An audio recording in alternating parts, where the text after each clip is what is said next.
물론 여긴 국민 라디오.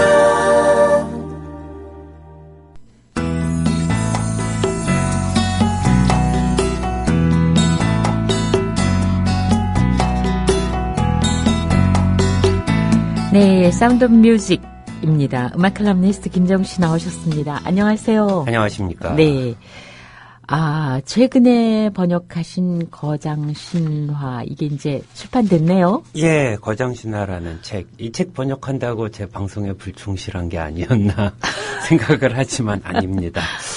근데 정말 책이 두텁습니다. 예, 800페이지가 넘죠. 그리고 이 책 크기도 커요. 예, 근데 종이를 얇은 거 써서 생각보다는 좀 얇습니다.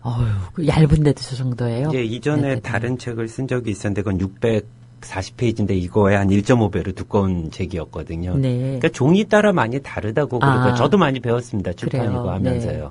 근데 이거 얼마 걸리셨어요? 번역하시는 거? 거의 한 6개월 걸렸죠. 다른 일 조금씩 하면서. 6개월에 저게 끝나나요?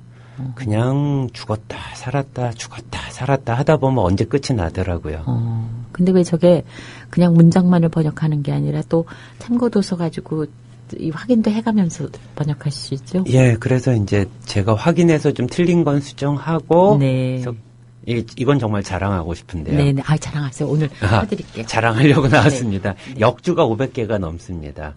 이거는 네. 저자가 잘못 봤다. 이거는 저자가 이때 쓸 때만 해도 2001년 수정판에선 몰랐는데 그 뒤로 이렇게 상황이 바뀌었다. 네, 이런 네. 얘기들을 500개에 덧붙였죠. 그러니 그게 500개를 찾으려면 500개 이상 찾으셔서 500개가 남았겠죠.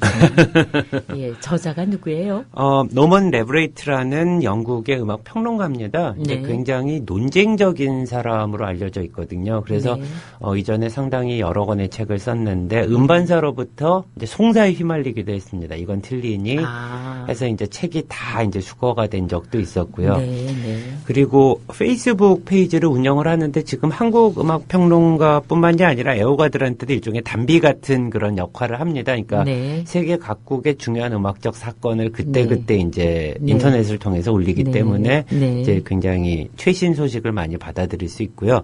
그러니까 우리나라 사정에도 꽤 밝은 편입니다. 그래요? KBS 교향악단의 함신익 지휘자 때문에 네.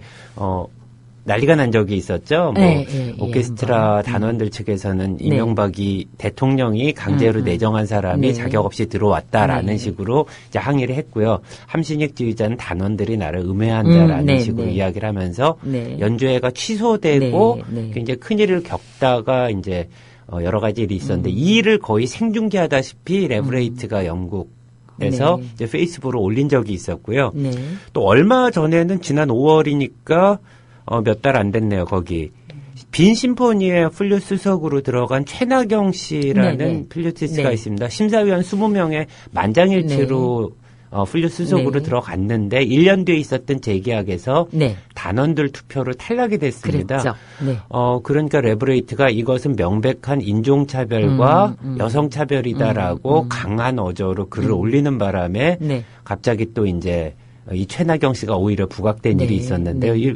이러고 보면 굉장히 한국 사정에 박지 않나 하는 생각이 들고요. 정명훈 씨가 서울시향하고 계속 음반을 냈을 때도 네. 적극적으로 소개한 사람도 이 레브레이트였습니다. 네. 그러면은 근데 이 사람 레브레이트가 이 책을 쓴 건 언제예요? 1991년에 초판을 썼고요. 네. 2001년에 다시 또 이제 개정판을 썼습니다. 네. 근데 어떻게 보면 조금 오래된 책일 수도 있는데요.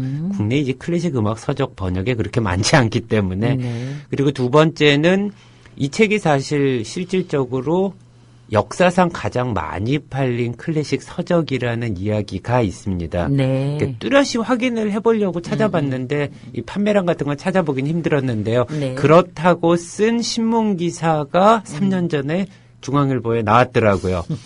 중앙일보를 믿어야죠. 네. 예, 전 그렇게 생각하고 있습니다. 네. 그래서 이제 이 책이 역사상 가장 많이 팔린 클래식 서적이다라고 소개가 됐고요. 그러다 보니까 다행히 이번 주 초에, 그러니까 지난주에 나왔는데요. 서점 그 신문 섹션에서 많이 이제 다뤄줘서 저는 굉장히 고마워하고 네. 있습니다. 네. 경향신문과 한겨레에서도 다뤘고요. 네. 제가 정말 고마워하는 게 레디앙에서도 이 책의 서평을 실었더라고요. 물론 주말에 이제 부모님 찾아뵀을 때는 그 얘긴 다 빼고 조중동에 다 나왔습니다라고 어머님 아버님께 말씀을 드렸죠. 그 죄송합니다. 세대별로 그 예. 영향력이 있는 매체를 얘기하셨네요. 예, 그렇기는 한데 네. 저도 뭐 좀 상황이 좀 묘하더라고요. 그렇긴 한데 저도 부모님을 설득 못한 못난 아들이라는 사실을 방송을 통해서 고백을 해야 될 것 같습니다. 네. 그래요.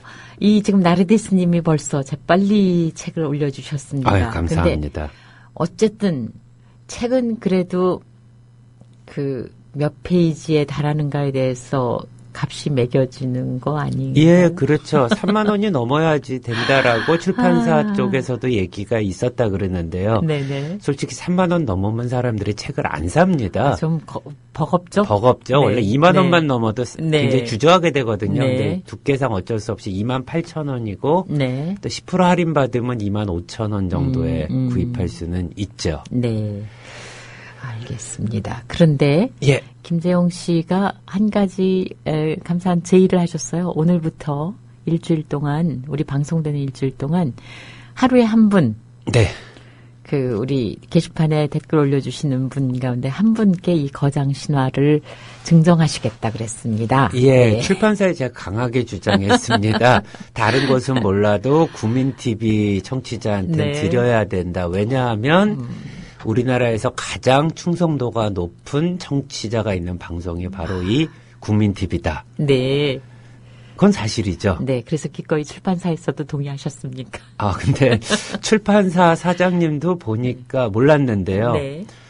그 조중동과가 아니시더라고요. 네, 네. 그 출판사에 가보면 한겨레와 경향이 네, 네. 곱게 이제 올라 있습니다. 이제 시사인과 한겨레 네. 20일, 시내 21까지 네. 책상 위에 올려 있는 출판사더라고요. 네.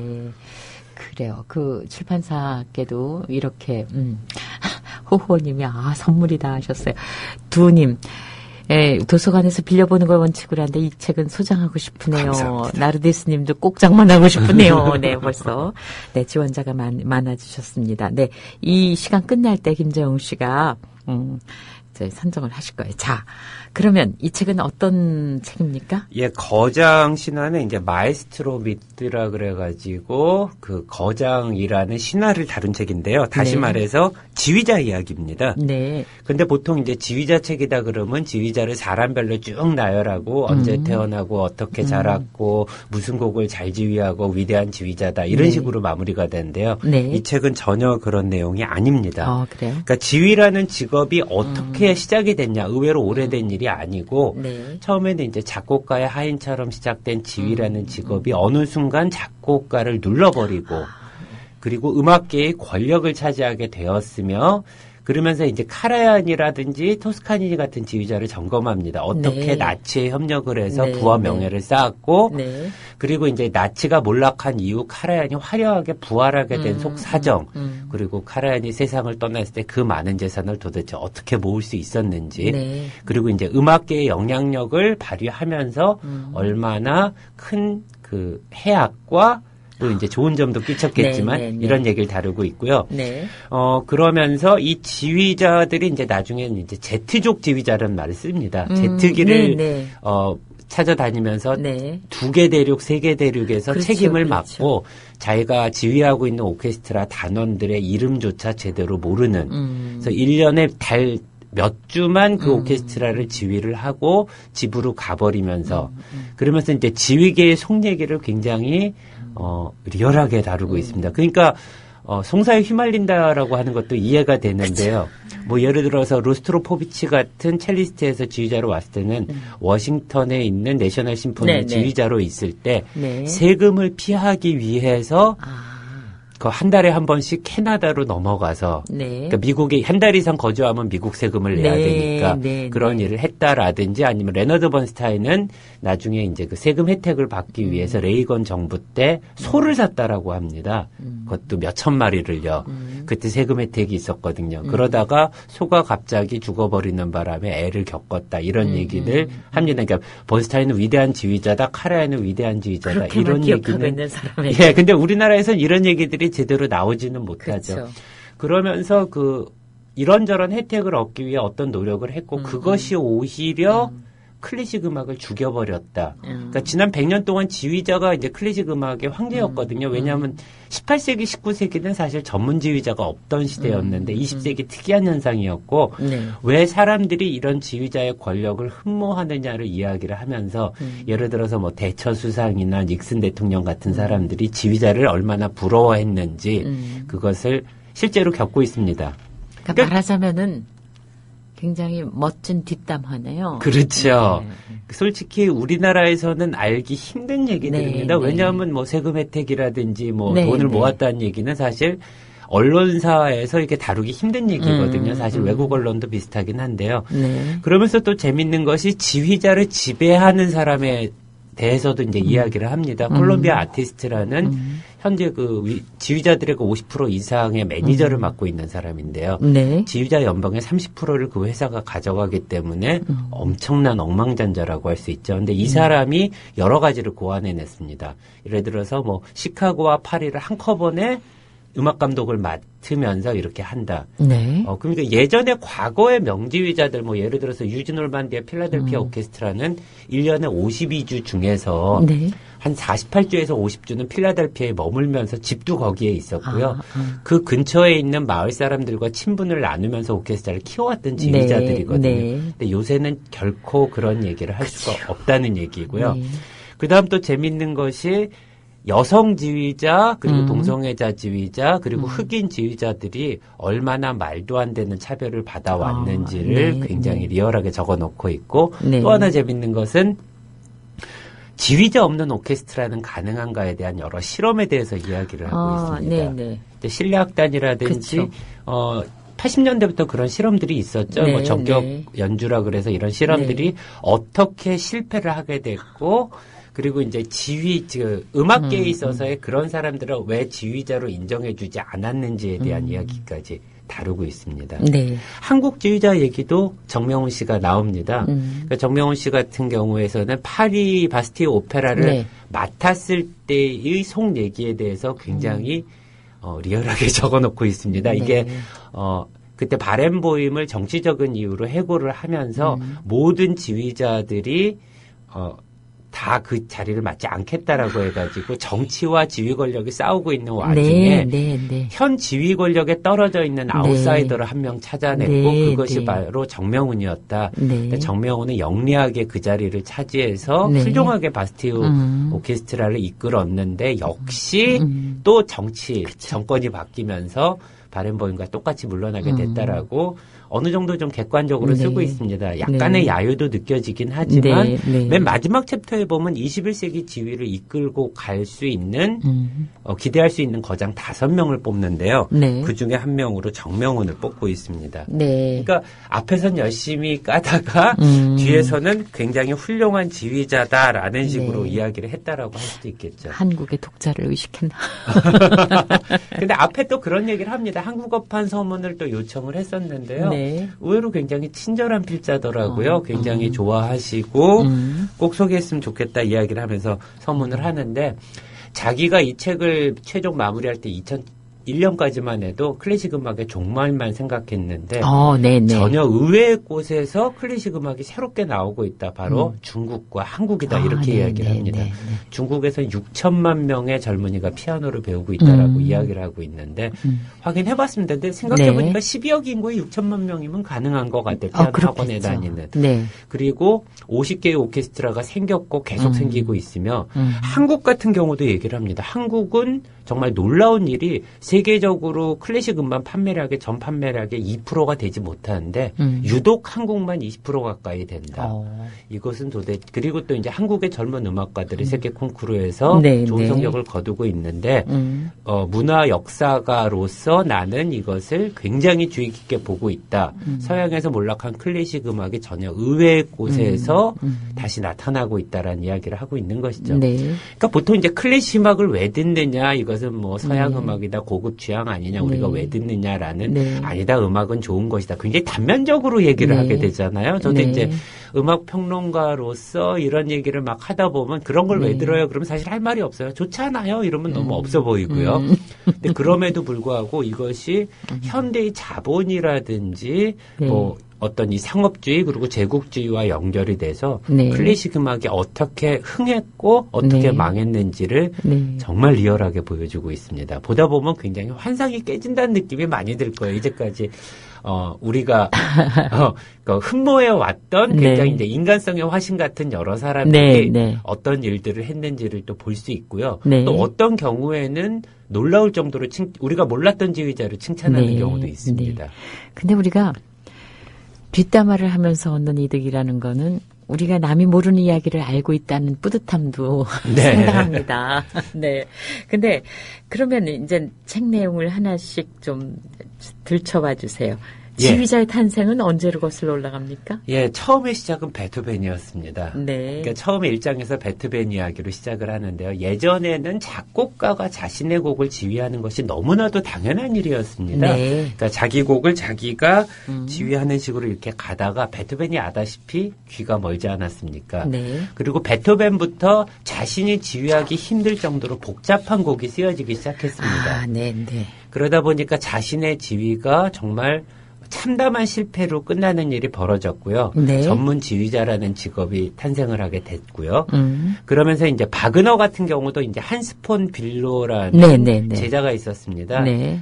한스 폰 빌로의 부인이 그 리스트의 딸인 코지마였는데요. 코지마였죠. 바그너가 그 제자의 부인을 뺏었죠. 그런 결과가 돼버렸어요. 예, 네. 그런 이야기를 굉장히 리얼하게 적고 있습니다. 네. 그때 이제 편지라든지 이런 걸 네. 밝히면서 네. 한스 폰 빌러가 바그너로부터 얼마나 이용당하고 부인을 뺏겼는가. 그리고 정말 안타까운 것은 그 스승과 그 제자의 부인이 그때 이제 사귀고 있었을 때 모든 유럽 음악계가 알고 있었는데 한스 폰 빌러만 몰랐다고 합니다.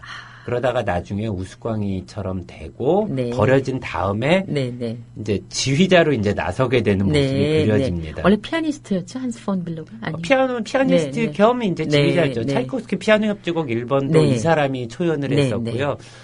그러면서 이제 국민 피아니스트이자 국민 지휘자로 거듭나면서 베를린 필하모닉 초대 지휘자를 맡게 됩니다. 네. 그러면서 이제 지휘자의 영광이 시작이 됐고요. 아, 그래요. 사실 그 사람은 뭐 영광스러운 삶이라고 하기에는 너무 상처가 많은 쓰라리죠. 삶이었죠. 네, 네. 그러다가 이제 베를린 필하모닉 2대 지휘자인 니키시라는 지휘자가 가면서 네. 자신이 이제 그 전에 지휘자는 내가 작곡을 못해서 지휘를 하지라는 생각이 있었지만 그것과 상관없는 지휘자로서의 몫을 보여주게 됩니다. 그러면서 네. 베를린 필하모닉을 엄청나게 발전을 시키고 최초의 지휘계 스타로 부각하는 장면까지 나옵니다. 그러면서 이제 지휘자가 작곡가를 잡아먹고 권력을 차지한 얘기가 이어지는데요. 네. 사실 근데 니키 씨가 왜 그렇게 유명했던 거예요?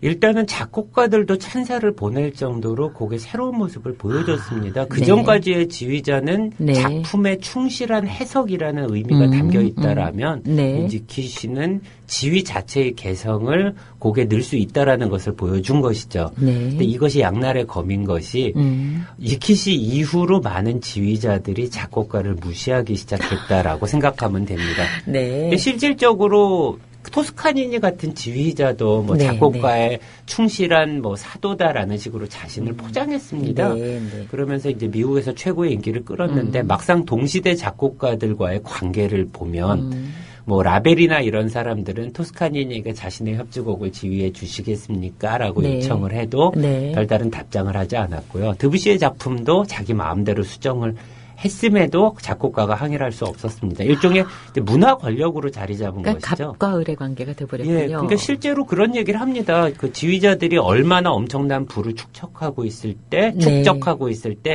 작곡가는 실질적으로 생계를 고민해야 되는 직종으로 네. 바뀌었다라고 네. 이야기를 하는데요. 네. 네. 그러면서 현대의 그 지휘자들의 버는 액수와 작곡가들이 버는 액수를 찾아봅니다. 근데 실제로 작곡가들은 정말 돈을 못 법니다. 네, 네. 지금도 이제 위대한 현대음악 작곡가라고 해도 연주료 이런 곡들이 이제 스트라빈스키만 하더라도 우리가 다 아는 위대한 작곡가였는데요.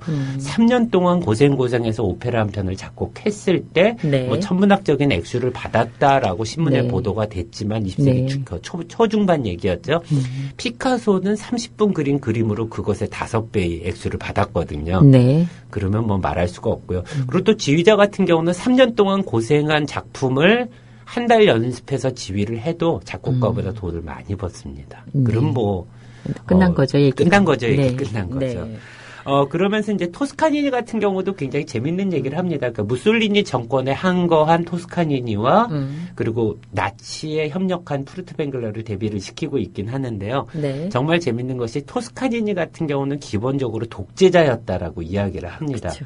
그렇기 때문에 무솔리니나 국가 권력이 자신의 지휘, 레파토리나 협연자에 참견하는 것을 도저히 참지 못했다라고 이야기를 합니다. 자기의 독재성이 너무나 더 컸기 때문에. 그렇기 때문에 미국으로 건너가서 네. 더 위대한 독재자가 네. 될 수 있었고요. 근데 저자는 공평하게 얘기를 합니다. 그럼에도 불구하고 파시즘에 항거한 그의 업적은 주어지지 않을 것이다라고 이야기를 하고요.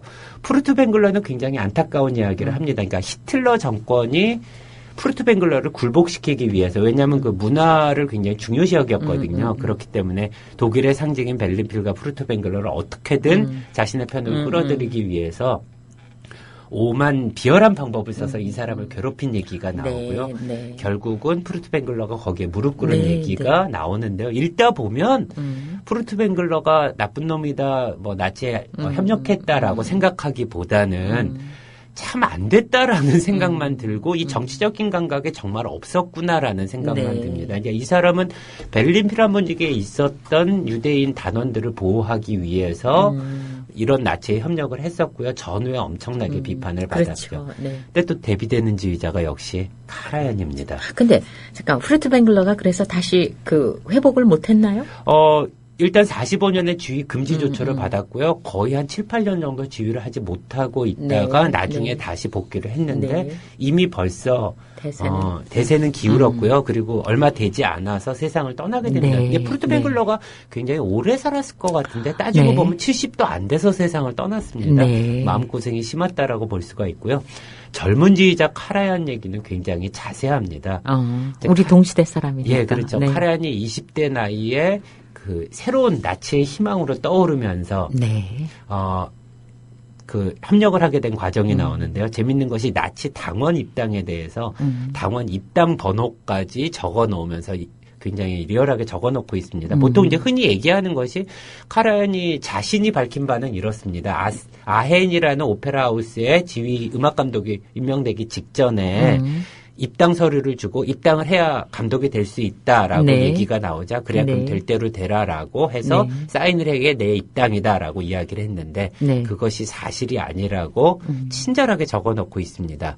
그 전에 이미 오스트리아인은 카라얀이 오스트리아 출신이거든요. 네. 굳이 나치당원을 할 의무가 없었음에도 네, 불구하고 네. 자신이 직접 찾아가서 입당 원서를 제출한 모습을 보여주고 있고요. 네. 아헨 이전에 독일에서도 또 입당 원서를 제출한 것까지 입당 번호까지 적어놓고 있습니다. 네. 그러면서 굉장히 머리가 좋게 푸르트뱅글러와 히틀러 그 괴벨스 쪽에서 줄다리기를 하고 있을 때 경쟁자를 계속 내세웠거든요. 네. 너를 버려도 할 사람이 있다라고 했을 때 자원에서 카라얀이 나옵니다. 그러면서 이제 기적의 카라얀이라는 호칭과 함께 네. 푸르트뱅글러의 대항마처럼 이제 등장을 한 거죠. 그러니까 푸르트뱅글러가 말을 안 들으면 독일 신문에서 젊은 지휘자 카라얀이 독일의 미래다라는 식으로 나왔는데 카라얀이 그 사정을 다 알면서도 정말 머리가 좋은 사람이었죠. 그것을 이용하면서 최고의 지휘자까지 올랐고요.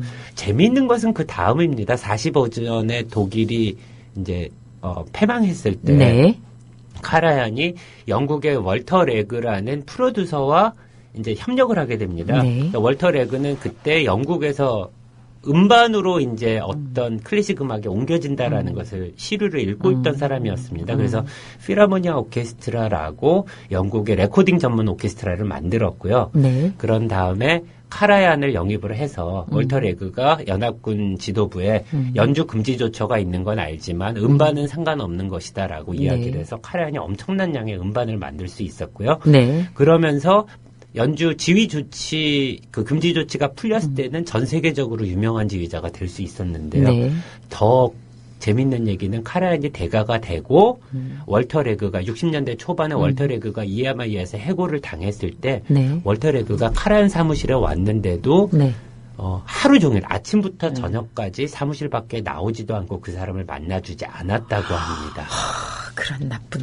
예, 재밌는 얘기죠. 재미있기보다 정말 너무 잔인? 잔인하죠. 네. 그러면서 카라얀의 또 이제 지휘의 장점과 뭐 단점 같은 걸 적어놓고 있는데요. 그런 전체주의적 요소라든지 미적인 감각이 음악의 어떤 장점으로 발휘했는지도 솔직히 네. 적어놓고 있습니다. 네. 굉장히 재미있는 얘기일 수도 있고요. 그리고 실제로 그런 국가 권력이나 독재자의 항거하는 음악가의 자세에 대해서도 이제 얘기를 할 수 있는데 쿠르트 마주어 얘기를 또 하고 있습니다. 네. 동독 정권에서 라이프치히 게반트하우스 지휘자로 있다가 그때 실제로 그 하네코 정권이 몰락하기 직전에, 그러니까 베를린 장벽이 무너지기 직전에 독일 사람들이 라이프치히 광장에서 데모를 하고 있을 때 발포 명령이 떨어졌거든요. 네. 그 소식을 미리 알은 쿠르트 마주어가 마주어가? 라이프치히 게반트하우스 홀로 그 네. 데모 인원들을 네. 불러들여서 동독 최초의 민주적인 토론회를 개최했습니다. 자신이 직접 사회를 보면서요. 근데 네. 마주어의 게반트하우스 홀까지 있었기 때문에 함부로 발표할 수는 없었고요. 네. 동독의 그 갑자기 그 민주화의 그 지도자가 돼버린 것이죠. 네. 네. 이런 지휘자도 그러니까 적절할 때 이런 네. 모습을 네. 보였다 하면서 뉴욕 필하모닉이 주빈 메탈을 네. 쫓아내고 그 다음에 지휘자를 뽑을 때 쿠르트 마저를 이제 영입할 수 있었던 것도 네. 그 전까지만 해도 쿠르트 마저가 음악적으로 높은 평가를 받았지만 국제적인 지명도는 명성이 없었죠. 네, 그러다 네. 갑자기 떠올랐어. 동독 지도자의 상징, 동독 사람, 네. 독일 사람들은 쿠르트 마저를 네. 지휘자로 하고 있던 시점에 네. 였기 때문에 네. 뉴욕으로 갈 수 있었던 그런 모습이 된다라는 것을 굉장히 자세히 적고 있습니다. 사실 네. 그 사람이 그렇게까지 동독 민주화에 헌신한 모습은 우리가 알지 못했던 네, 이야기거든요. 네, 네, 갑자기 어떻게 네. 동독주의자가 뉴욕으로 갔지 이렇게 네, 생각만 네. 했었는데요. 그리고 나치를 피해서 갔던 지휘자들이나 음악가들이 어떤 고생을 했는지도 있고요. 그리고 운 좋게 명성을 차지했던 몇몇 지휘자들이 얼마나 비열한 모습을 보였는지도 보입니다. 예를 들어서 브루노 발터 같은 지휘자는 인간성의 화신처럼 느껴지거든요. 네. 그렇지 않다라는 모습을 실제로 보여줍니다. 쉔베르크 같은 작곡가는 네. 정확히 인용을 하고 있더라고요. 그놈은 돼지 새끼야 라고. 왜냐하면 자신은 운 좋게 망명한 지휘자로 미국에서 부와 명예를 누리면서 네. 똑같이 망명한 이름 없는 음악가들의 고통에 완벽하게 귀와 눈을 닫은 사람이다라는 모습을 또 보여주고 있습니다. 그러다 정말 암살당할라. 예. 그러니까 실제로 이런 책을 쓰면 음악평론가로 활동하기 굉장히 어렵거든요. 네, 저도 네. 이런저런 얘기하고 네. 싶은 얘기 많지만 저도 네. 이 동네에서 일을 해야 되기 때문에 네. 하면서 주저할 때가 많은데요. 굉장히 클래식 음악 서적으로서는 드문 책이죠. 그러니까 조중동에 소개됐다는 게 사실 좀 재밌습니다. 네. 이게 아무리 봐도 레디앙 책이거든요. 네, 한겨레와 네. 경향에서 네. 소개할 만한. 네. 근데 그냥, 음악이다.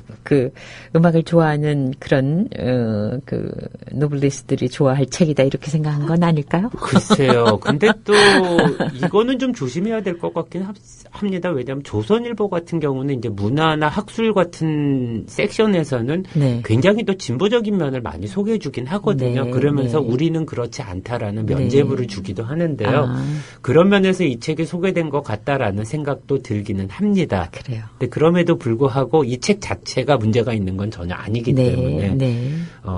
저는 국민TV 네. 청취자 중에서 클래식 음악에 관심 있는 분들은 도서관에 꼭 신청을 해주시기를 지금 많은 부탁드립니다. 분들이 지역 도서관에 구매 신청을 하겠노라고 네. 그렇게 얘기를 지금 계속 올려주셨습니다. 세라맘딘도 그렇고 낭만고양이님, 세습길정아님, 그리고 소녀님도 이렇게 나르디스님도 송파도서관에 신청해야 되겠다고 하셨고 낭만고양이님 우리 카페에도 있겠죠. 카페 아직 기증한 분이 아직 안 계십니다.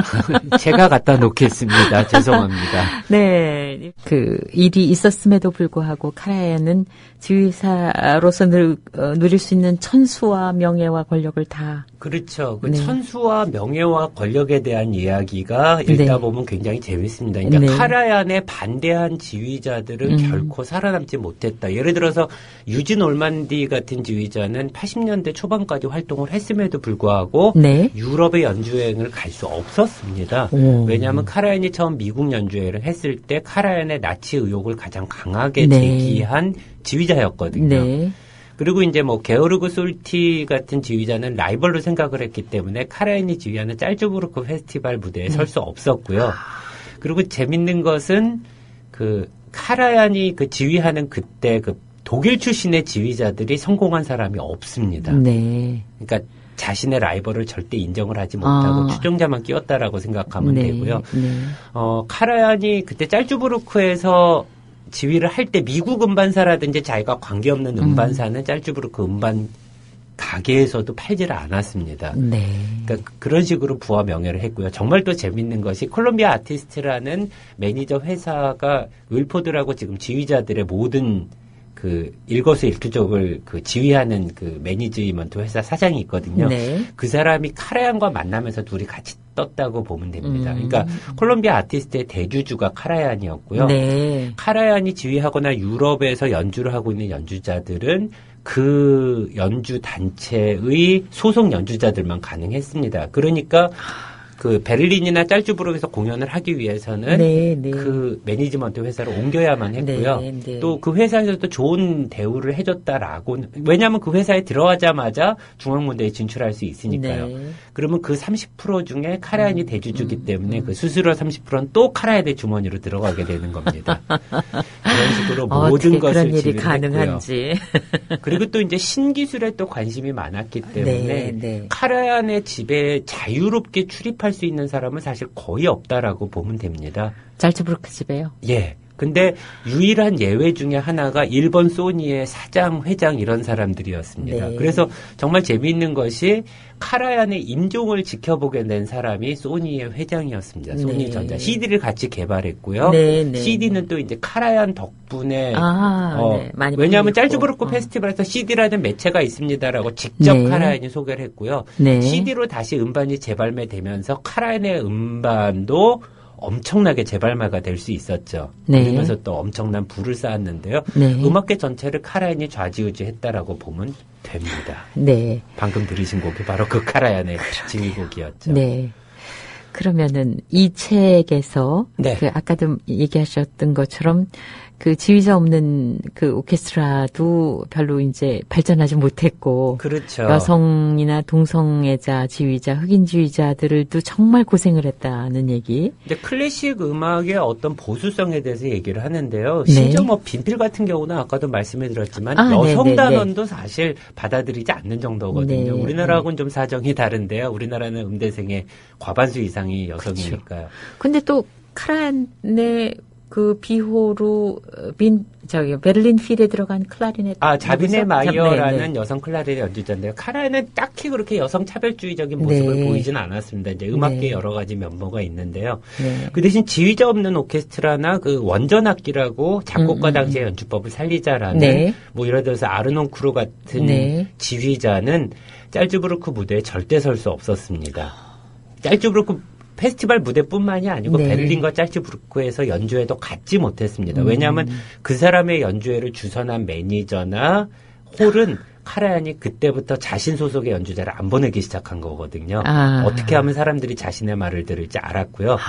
그리고 정말 재밌는 것이 사진이나 이런 것은 자신이 허가한 사진만 찍도록 하고, 그러니까 우리 어릴 때 보면 다방에, 시골 다방에도 네. 카라얀 사진이 꼭 하나씩 네, 걸려 네, 있었죠. 네. 근데 이런 식으로 한껏 포즈를 찍고 그리고 또 카라얀이 그 주름 제거 수술 받은 모습까지 리얼하게 묘사하고 있는데요. 그러면서 카라얀의 음반에 보면 이런 말을 천연덕스럽게 적어놨다고 합니다. 이 사람만큼 사진 찍히는 것을 싫어하는 사람도 없을 것이다. 멋진 이미지 포장은 다 했네요. 예, 네. 그런 식으로 나온 모습이 있고 다행히 카라얀이 사망한 뒤에 게오르그 솔트나 아르논크루가 짤즈부르크를 실질적으로 이끌게 되온 것도 있죠. 네. 한국도 사실 마찬가지입니다. 저도 이 책 뒤에 한국의 지휘자들이라는 섹션을 따로 붙였습니다. 근데 굉장히 재밌는 일들이 참 많은데요. 뭐 네. 예를 들어서 시의원들이 이제 어떤 시향의 그 업무를 이제 감사를 하게 됩니다. 뭐 예를 들어 가지고 대구시향의 곽승이라는 지휘자가 있습니다. 네. 이제 LA 필하모닉 음악 감독인 구스타프 두다물의 스승이기도 한 미국 휴스턴 음악 감독으로 오랫동안 있었던 명 지휘자인데 서울시향으로 초청을 받고 한국에 귀국했다가 1년 만에 잘렸습니다. 그것도 네. 세종문화회관 사장이 해고를 했죠. 네. 사장 위에 있는 권력을 인정하지 못했다라고 보는 게 맞는 것 같고요. 그래서 어쩔 수 없이 이제 대구시장으로 갔는데 대구시 감사에서 네. 이런 얘기가 나왔습니다. 이명박 대통령의 연봉이 1억 5천인데 곽승 지휘자의 연봉이 2억 2천이 말이 되는 것이냐라고 네, 시장을 네. 강하게 호통치는 모습도 있었고요. 시의원들이. 예. 네. 뭐 말도 안 되는 얘기라고 생각을 네. 했겠죠. 그래도 지휘자들은 그 정도 받는다고 얘기를 하자 금난세 지휘자가 2억인데 왜 곽승이 2억 2천이냐. 왜냐하면 금난세 지휘자는 옛날에 소화제 선정까지 나올 정도로 지명도가 있지만 곽승은 모르는 사람이니까. 그것도 완전히 연예인 기준으로 예, 판단을 금난세가 했네요. 훨씬 유명하니까 네. 그렇게 되지 않느냐 뭐 이런 식으로 얘기를 합니다. 네. 근데 사실 지자체가 운영하는 예술단체에 감사를 하거나 뭐 예산의 적절성 평가하는 건 시의회 고 네. 업무는 맞는데요. 네. 그럴 때는 뭐 예술단체 투자가 적절한가, 그게 의미가 있다면 가장 적절한 선택지는 뭔가, 아니면 시민들이 예술을 향유하기 위해 어떤 노력을 해야 되는가, 이런 논의가 아니고 네. 정치적 입장에 따라서 지휘자를 공격하고 네. 또 자신의 이제 이름을 신문 한 장에 올리려는 그런 모습들을 보이고 있는 거죠. 네. 그리고 또 이제 지휘자들이 왔다 갔다라고 하나요? 그 어떤 정치 권력에 따라서 부침을 거듭하는 것도 네. 여전한 일이고요. 네. 너무나 많은 분량이, 이거 앞으로도 계속 얘기해 주셔도 되는 거죠? 이거 책이 다시 말씀드리지만 800페이지가 넘습니다. 그러니까, 무궁무진. 그리고 책에 안 써놓은 제가 하는 얘기는 네. 또 얼마나 많겠습니까? 네.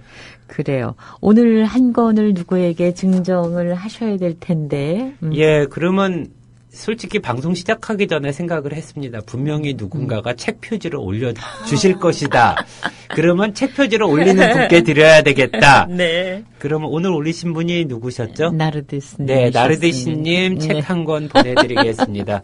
그리고 내일부터 계속 네. 책을 보내드릴 테니까요. 네. 이 권한을 갖게 된 저는 아주 마음이 무겁습니다. 많은 분들이 지금 원하고 계신데, 어쨌든 차선책은 여기 써주신 바대로 지역 도서관에 구매 신청을 하는. 감사합니다. 네. 그리고 미처 소개해드리지 못했지만, 뭐, 순수이님의 글도 참 좋았습니다. 그리고 나무소리 님도 성악 전공하는 딸아이와 보고 싶다고 하셨고요. 땅콩마녀님, 지난번 죽전 CGV에서 많은 조합원들을 위해서 대관을 먼저 하신 다음에 생사 주최하신 분이죠. 11, 그리고 1000만, 1, 이렇게 세월호 사건을 다시금 상기하게 하는 그런 글을 올려주신 분도 제가 충분한 시간으로 소개를 못 해드렸습니다. 네, 오늘 김재웅 씨가 번역한 책 얘기를 정말 재밌게 많이 들었습니다. 고맙습니다. 감사합니다. 네. 국민 라디오 지지하는 4가지 방법 아시나요? 다운로드하기, 별점 주기, 댓글 달기, 구독하기. 국민 라디오를 보다 많은 이들에게 전할 수 있는 가장 손쉬운 방법. 다운로드하기, 별점 주기, 댓글 달기, 구독하기. 잊지 마세요. 다운로드하기, 별점 주기, 댓글 달기, 구독하기.